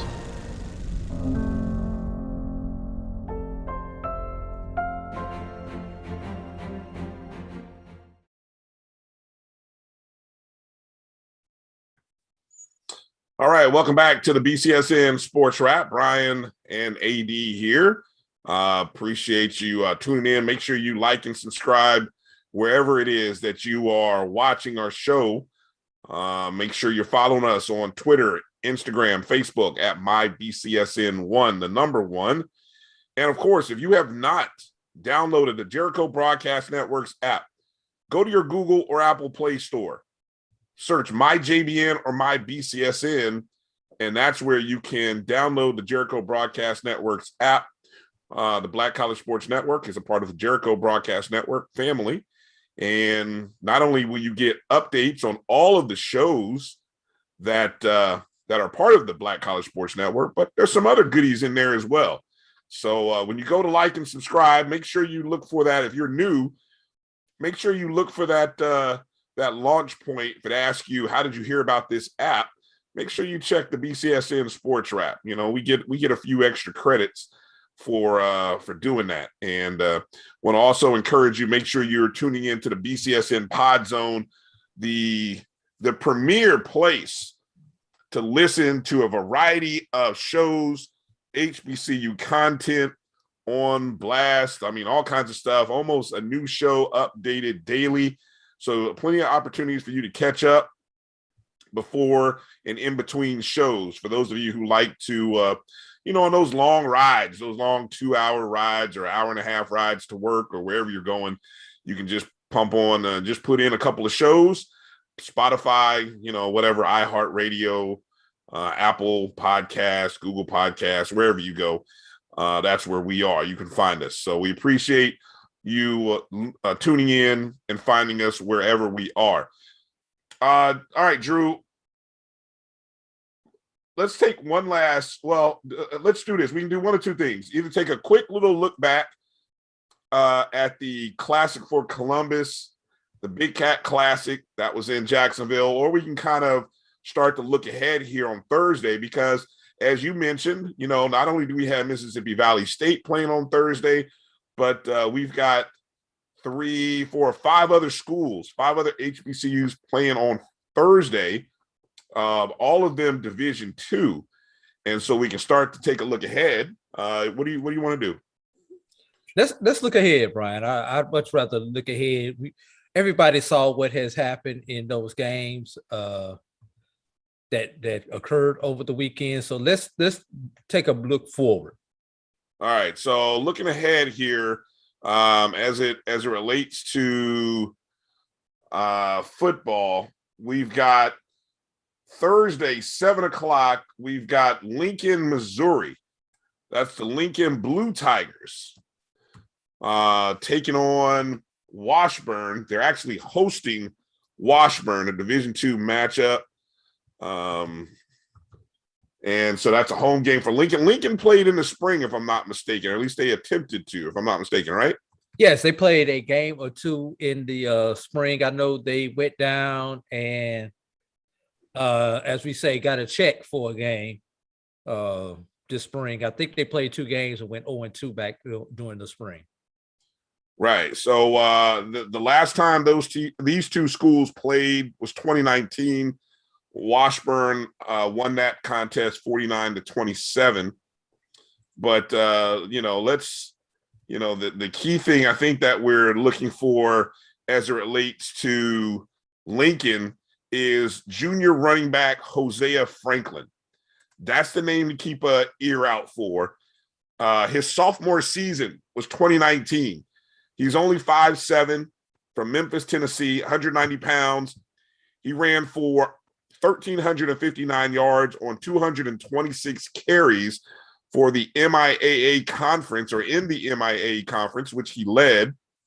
Broke Lincoln records for single season rushing yards and carries.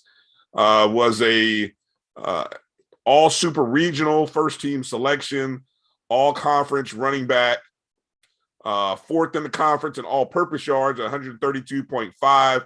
Started all 11 games. Now, the one thing that sort of he didn't do, he didn't get in the end zone a whole heck of a lot. He only scored 5 touchdowns, but still, you know, he was one of the top 10 rushers or rushing in terms of total yards and yards per game. So it's, you know, we had a year off. He had a year off. We're hoping that sort of rejuvenated the legs. And I'm looking forward to seeing Hosea Franklin. I mean, that's a name that just sort of, I think what was about mid-season back in 29, if you can think back that far, Drew, where his name started kind of popping up on our radar. Yes, he did. I believe he was one of the top rushers in Division II, if I remember correctly, especially when you look at yards per game. I think somebody there were a few players who beat him overall, but his yards per game were just tremendous. I don't have the numbers in front of me, but who else do they have besides Franklin? That's the question that the Blue Tiger fans want to know. Yeah, that'll all come out in the wash, I guess. But so their Massey ratings has you know, they sort of favor Washburn by 7.5 in that contest. So again, like I said, 2 years ago, 49-27 was the score. So we'll see what happens. And it's all, you know, look, none of these teams played a year ago. So all of them have been sitting off 2 years. So it'll be interesting to see. I mean, you know, I throw all those numbers out of the book personally, but you know, I will see what happens. We saw that this weekend. Yeah. Don't trust any of these numbers out here that you see, folks. It's a tough time. Another game that'll be taking place on Thursday. Albany State will be traveling to Mississippi College. Albany State, of course, of the SIAC, the Golden Rams, looking to get back to their winning ways. Let's see. Mississippi College, a team that they lost to 24-17 back in 2019. That game also was at Mississippi College. 24-17 was the final score. Albany State had a 10-0 lead at the half before giving up 14 points in the third quarter. And so that game ended up being a lot closer in the end, but still counts as a loss. So now they get a return trip as they go back out to Mississippi College. Massey Ratings thinks Mississippi College is about 14.5 points better than Albany State, with an over of about 50.5. So that game is Thursday at 7:00. Any thoughts there on Albany State, who opens their season against Mississippi College? Then they have a home game against Shorter University, and then they travel over to Valdosta before they get into the SIAC schedule. Now, Albany State, arguably top 2 in the SIAC East. I do not believe this is a regional game as far as some of the other matchups that we have talked about for week 1, such as Valdosta State and Savannah State, which we know is a regional game. But this once again will go a long way in helping the SIAC out with their conference rating, so that the SIAC can possibly get a second team into the Division II playoffs. And keep something in mind, everybody. Division II does not go with automatic bids. They have preferred qualifiers, which means even if you're a conference champion, but your ranking is not high enough, you will not get into the tournament. See Kentucky State back in, I believe that was 2016. All right.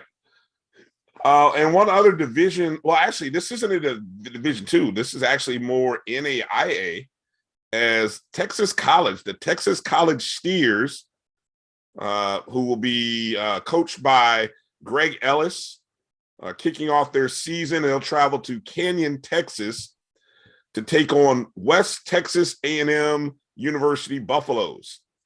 And that's a 7:30 kick, although it may be 8. Not really sure what the information is. I've seen 2 different times, one on the Texas College site and one from Massey. Massey thinks West Texas A&M is by far a superior ball club by about 41 points. My gosh. Now that could be a case of you just don't know what Texas College has. So does anybody know what Texas College has? Right. So if you know, and again, these teams have not played in over a year. So, you know, go figure. And in NAIA, where the rules are a lot more liberal as far as how you recruit and when you can recruit, you know, it's going to be interesting to see what Texas College throws out there on the field. It throws out there may not be the proper term, but yeah, they're part of the Sooner Athletic Conference, which also is the conference that Langston University is in. So there are 2 HBCU programs in that Sooner Athletic Conference.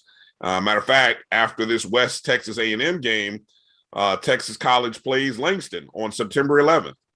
So that'll be a matchup of 2 HBCUs in the Sooner Conference. So those are 3 games. We got a few more games coming up. Let's take a short break, and then we come back. I think we've got our guest. So we probably have our guest, Kris Ferguson, who'll be joining us from D2Football.com to talk to us about the CIAA. And so we look forward to catching up with Kris. You're watching the BCSN SportsWrap with Bryan and AD. We'll be back right after these words.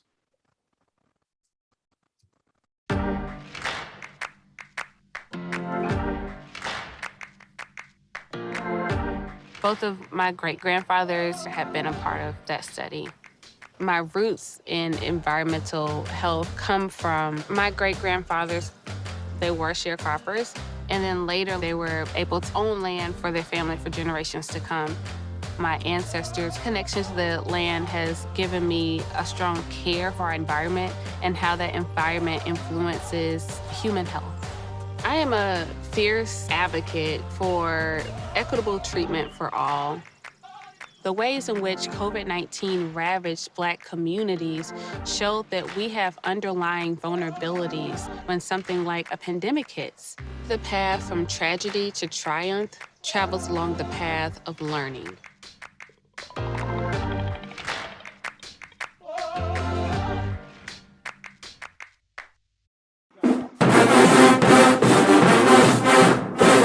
Yes, that sound means it's time once again for the 36th annual Labor Day Classic. Featuring the Prairie View A&M Panthers versus your Texas Southern Tigers for the Battle of the Lone Star State on Saturday, September 4th. Kickoff, 7 p.m. at BBVA Stadium. Don't forget the halftime battle of the bands as the TSU Ocean of Soul take on the PVA-MU Marching Storm.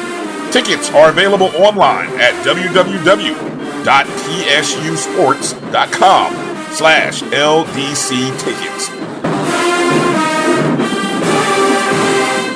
Let's bring the Knicks Durley Traveling Trophy back to its rightful home. Let's get back to getting ticks instead of watching flicks. Before we can safely get out there, we need the facts on COVID-19 vaccines. Visit getvaccineanswers.org so you can make an informed decision for yourself and for your crew.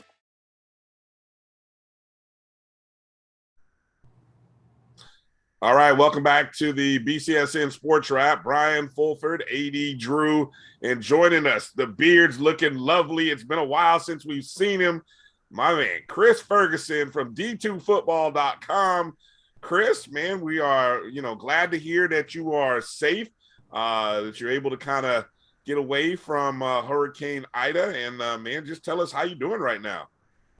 Doing pretty good. It's been an incredible year trying to get a lot of things done. Graduate school, working full time. I've been trying to keep track with the CIAA. There are a lot of changes that have happened. So I've had like a notepad, scribbled everything everywhere that I get my hands on.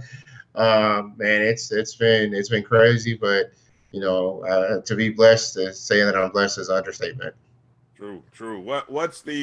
What's the toughest thing with as you're going through your notes, trying to catch up and see what's new and what's happened? What's your take on what's one of the toughest things facing the CIAA and facing CIAA teams this upcoming year? Well, I think the biggest thing overall is there's just so many unknowns with staff, with players, with staff. Who's going to be able to step up and step into these roles that a lot of folks who either transferred out or graduated is a real question. I think you're going to see teams are going to be a lot younger, which means that there's going to be a lot of things to figure out on both sides of the ball and on special teams. And that tends to lead to a lot of mistakes, turnovers, penalties, all of which will have to be sorted out pretty quickly. Mm-hmm.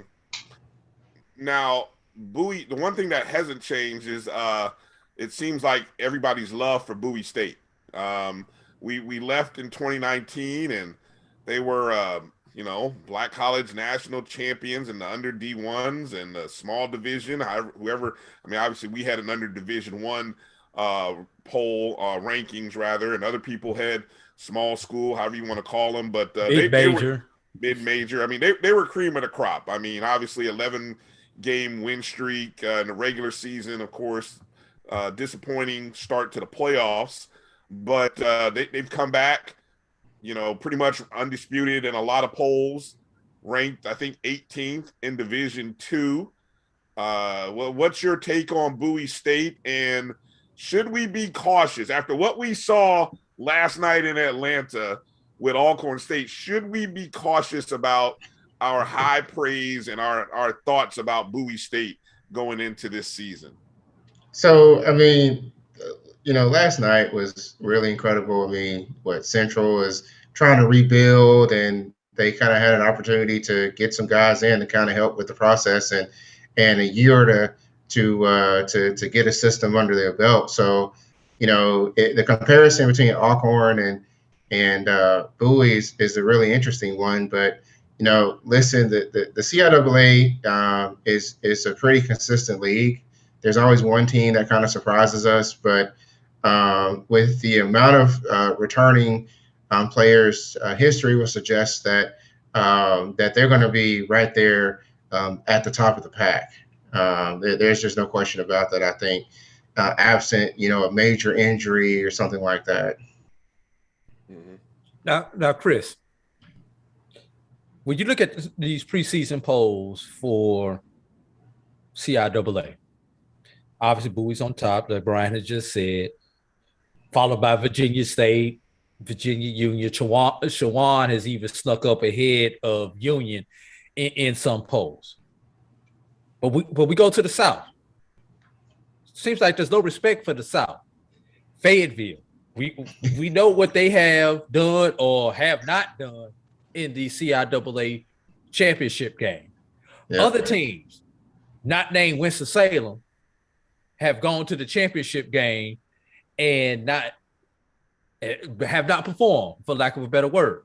So what can we expect out of the South, and shall the South rise again when it comes to the CIAA? Man, that's a tough one. There is so much strength in the North right now. You've got Fayetteville State that needs to replace a quarterback. Their quarterback from 2019 transferred. And you got Stevie Green, who's now gone. His eligibility was done. So they have some questions on offense. Actually, I'd probably say that my favorite to come out of the South is Shaw, because Shaw has a lot of returning individuals on offense. When you talk about Torrin Campbell at quarterback, Sydney at running back. Wide receiver is a little bit of a question mark. But then you've got Devin Hunt coming back from injury, and a number of other guys on defense. They got all the right pieces to challenge and push Fayetteville State this year. And that's really my favorite. I think Winston's got some transfers, but that may help them out. And then the rest of the South is kind of fighting for the basement. I think after that, there's just too many changes and not enough depth there. But make no mistake, I think the problem is just the North has a lot of really solid coaches. They got systems in place that have been there for some time. Bowie's loaded. Virginia State has a strong running game. Managed to keep much of their staff intact. You've got Chowan has got too many questions, in my opinion. I think they're a little too high, as much as I like to follow them, and I think their offense can be fun to watch. And Virginia Union, they don't have Tobias anymore, Tobias Taylor. And so I think that kind of knocks them down and makes them a bit vulnerable. And they also lost Sterling Hammond on defense. So, I think that if you look at the two divisions overall, there's still so much strength. Chowan will be probably top of the South, close to top of the South. Certainly top three, I think. And that just speaks to, and they're probably the fourth best school in the CIAA North. I mean, that's just how much strength you have between the two divisions, I think. Mm-hmm.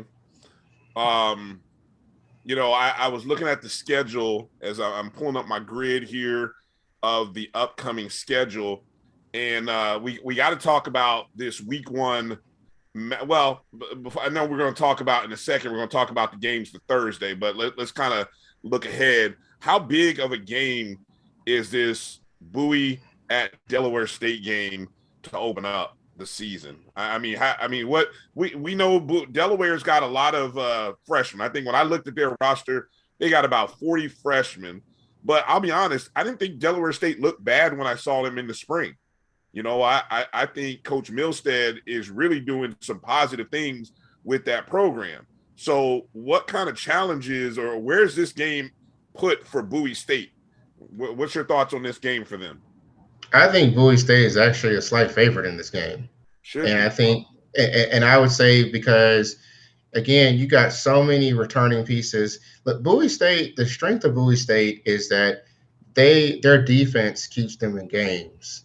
You got a lot of, Dimitri Morcell in the secondary, the CIAA Defensive Player of the Year 2019.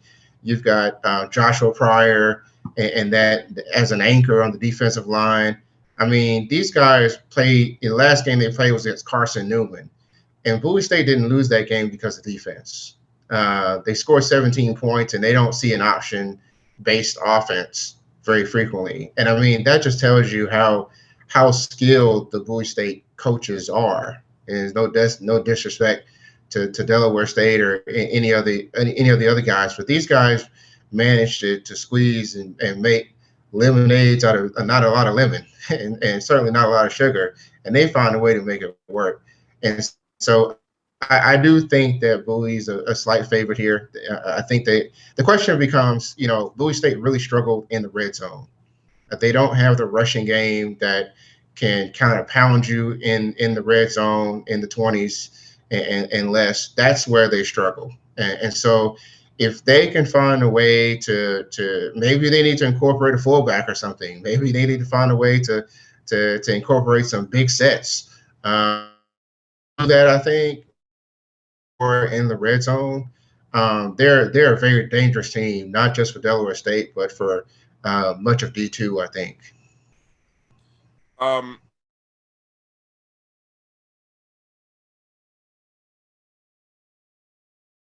Conference games, and one of the things that I found interesting when I looked at who everyone's playing, really a lot of the schools are playing other Division II schools. I mean, really with the exception of like Johnson C. Smith and Livingstone, who are playing a couple of HBCUs and Elizabeth City State. Everybody else has at least 2 or 3 Division II schools on the roster. It can.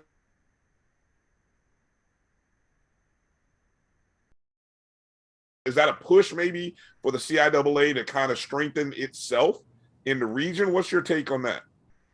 So it's important to note when it comes to like the playoffs that, you know, you're trying to schedule in-region games, and in-region means that the CIAA school is going to play either another HBCU like the SIAC or some other HBCU that's Division II, or the Gulf South Conference or the South Atlantic Conference, or a school that's in a state that's nearby, like bordering the state that you're in. So, like for Maryland, you know, or Virginia, going to the Mountain East, for example. A lot of these games that these teams are scheduled are beyond those boundaries, which means that they don't count. They don't have as much weight in terms of regional standings, but they do carry some weight for overall and strength of schedule. The one thing that maybe a lot of viewers may not understand is that, you know, nobody wants to play a Bowie State or Virginia State, which has those games, unless they travel to them. And they don't always want to have a home and home game. They may have a one-off game. If you think about, like, Bowie State was going to travel to Texas A&M Commerce, which I was looking forward to that because that's where I'm at graduate school. And I was going to be really, really excited, you know, for them to take on that game and go all the way to Texas to do it before the pandemic happened.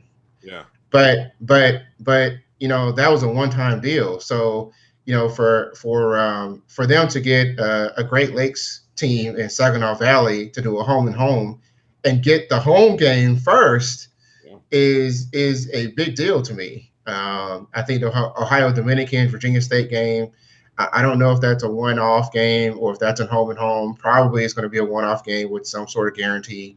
But that's an out-of-region game for Virginia State. But it's a game that I love to see as a D2 person. I think it's a good measuring stick to do that. So, you know, I think that these games, New Haven and Bowie State, have history. I love that game as well. Winston State and USC Pembroke, that's a rivalry. And Catawba, that's a rivalry. And some of these other, you know, especially playing the South Atlantic, those are easy games for the CIAA South to get to. They're either in-state or continuous state anyway. So you know, the South has a lot of benefit of distance and being able to travel to these games and get somebody kind of close by. The North doesn't have that luxury, and on top of that, you know, that's tantamount to how strong those teams are and how consistent they are. As you don't get a lot of schools that want to play them, and even playing a Super Region 2 school is not easy. But you know, the Virginia Union and Valdosta State, that's an in-region game. That's going to be really interesting. They got probably a home and home, and they're traveling to Richmond first. And Lenore Ryan the same way. They went to Richmond a year or two ago. Now they're going to Petersburg, right down the road, in the front end of what probably is a home and home. So I think it's really good to see that these schools are willing to play in-region games and actually take on some of the higher level schools and higher level CIAA schools and know that it is going to be a dogfight. Yeah. All right, let's take a look at some of these games coming up here on Thursday. We've got Shaw traveling to Wingate on Thursday, 6 p.m. Wingate, Massey thinks Wingate is about 16.5 points better than Shaw. You like Shaw. What do we know about Wingate, and what's your thoughts there? Wingate is a team that typically has they're typically balanced offense. They typically have a really good rusher, and this year they do have one, and as running back Peoples, he was very productive in that running back spot and continues that tradition.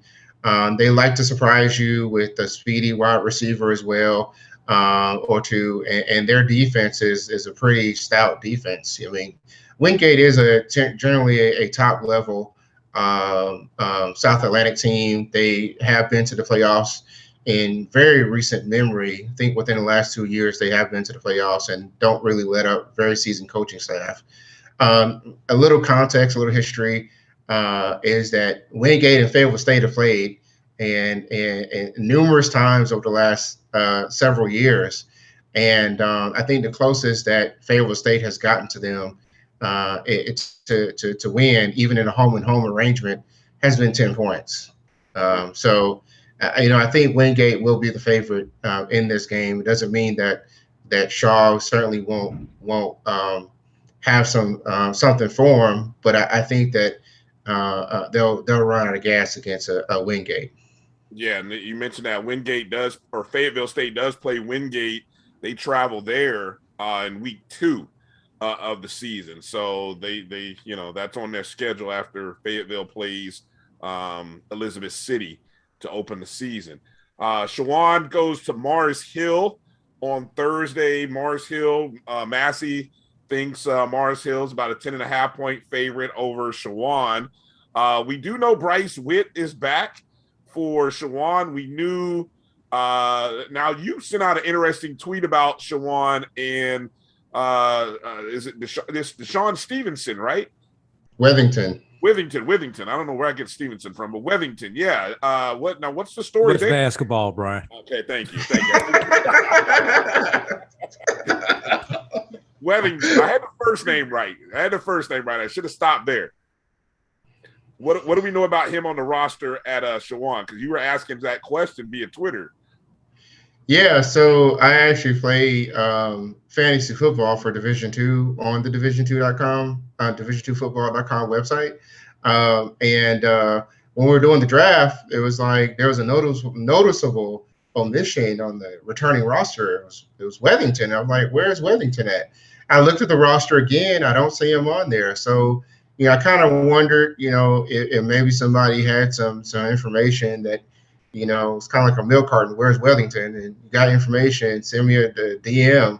I'm kind of interested to know myself. I don't know if I need to drop him off a fantasy football team or not, but I drafted him like last. It was the very last player I drafted. And make no mistake, Withington was a really big part of Shawan's resurgence on offense.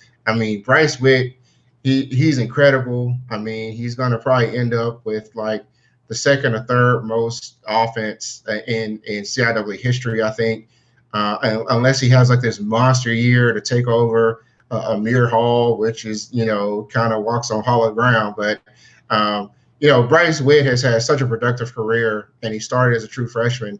And the guy just, he does a little bit of everything. He can run, he can throw, he can bulldoze and truck people. But the problem is that Shawan got hit really hard with transfers. He had a lot of transfers out of the program, and now they got to restart with a lot of freshmen and redshirt freshmen. And so it's really, really hard to get a read on Shawan at this point. And Mars Hill had the benefit of playing spring ball. Not that they played against a Tusculum team that was loaded, and now those guys are kind of gone now, but. They played against them and Limestone, and Limestone was a bit of a shootout. These guys, they can against some of the lower teams, they can run up the at least offense, and they don't defend particularly well. But Shawan doesn't either, so they're like carbon copies of each other. Right. And I think in that situation, I think Mars Hill has the edge, only because they have had a few more reps with some replacement players from the 2019 season. Well, newsflash, Kris, I was just checking. He is not still on the roster. He is not on the roster as of right now. So anyone out there listening, if you know where Deshaun Withington is, and we pray, nothing serious has happened, but we're looking, where is Deshaun Withington at? Somebody send us a note. Let us know at my BCSN1 or at D2KFerg is where you can hit Kris up on Twitter. Let us know, because man, he was special. He was fun to watch. He put up some outstanding numbers. All right, Kris, before we got to get ready to head out of this segment, but I thought before we go, Give us a prediction. Who's in the CIAA championship game? I think that prediction probably is going to be Bowie State and Shaw. And I know that if I totally miss on the CIAA South selection, that Richard Hayes is going to probably let me know one way or the other. Either I'll see him at the championship game and he'll tell me then, or he might even send me a DM or something. So I think that it really does come down to Fayetteville State reloading, and they certainly have the guys to do it, at least in the running game for sure. And they do have a stout defense. A lot of good players coming back on defense. I do think that they're going to get a real challenge from Shaw. Winston State's a huge question mark, but I think Shaw is going to get over that hump this year. I really do. Those are my picks. All right, we heard it there first. Shaw versus Bowie State. It's good to see a little bit different, be a little different sauce in the championship mix and see what happens. So, hey, make sure to go to d2football.com. Check out all of Kris's work. He's back. They putting him back to work because we got football. And then note there's no better follow on Saturdays than at D2KFerg, especially in that Saturday afternoon slot from like 12 to 4. Just put Kris on you can tie it to your text message. So that way, every time he sends a tweet, he gives great tweets and updates about the CIAA football during that, because thankfully all those games are in the afternoon. So that's kind of one of the nice things about CIAA football. They're all in the afternoon. So we appreciate you, Kris, and we love, we'll definitely have you back on and talk about games during the course of the season. All right. Always a pleasure. All right, man. Be safe. We're coming back with a short break, and then we're going to send it over to the pregame show at the top of the hour. You're watching the BCSN SportsWrap with Bryan and AD. Be back in just a short moment. It's been difficult because I hadn't been able to see my grandchildren. An expression on someone's face when you do something nice for them. I miss all my friends in school. Visit GetVaccineAnswers.org so you can make an informed decision about COVID-19 vaccine. This is the Dean of the College of HBCU Sports, Kenyatta Cavill of Dr. Cavill's Inside the HBCU Sports Lab with Mike Washington and Charles Bishop. Come mix it up in the lab where the course lecture is in session every Tuesday from 6 o'clock p.m. Central Standard Time on Facebook Live, YouTube Spreaker, or the BCSN app, as we discuss all things about the HBCU sports culture, including exploring the week that was in the sporting HBCU diaspora, as well as the upcoming week of HBCU sports. With me, the Dean, the College of HBCU Sports, on Dr. Cavill's Inside the HBCU Sports Lab with Mike Washington and Charles Bishop. Course lecture dismissed.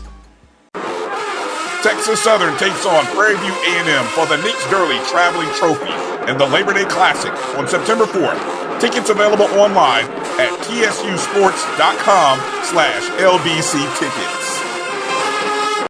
When times get dark, we can't see the help that's all around us. Let 211 be your guiding light for mental health and other resources.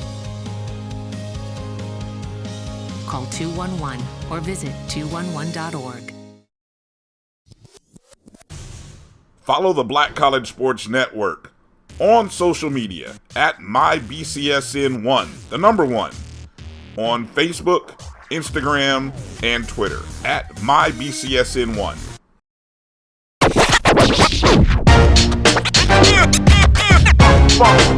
It's like a loop machine. All around town, people trying to get down.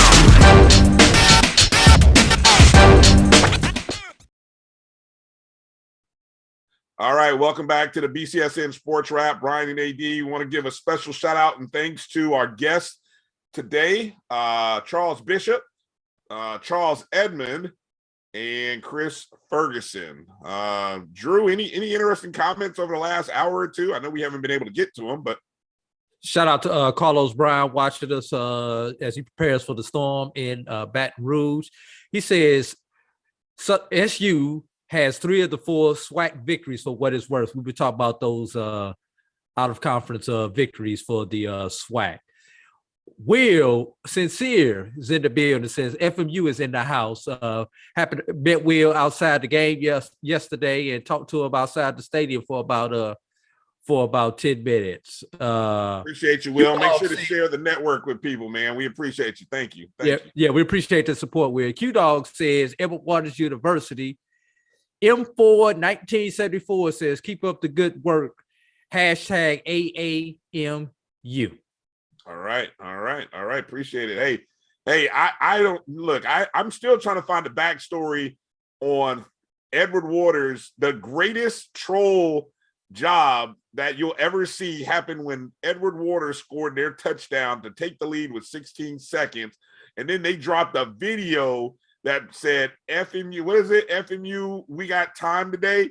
They dropped a video, literally a video right after they scored to take the lead. It's called "We Got Time Today." I don't know the backstory, so I'm still researching and trying to find out. We've got to get in touch with Joshua Jackson, have him come on and explain that. I sent him a text. He was just so euphoric and happy. I know he didn't hit me back, but yeah, I'm telling you what. All I know is Edward Waters went nuts, and I kind of looked over my shoulder at Florida Memorial fans, and they just had this look like, oh man.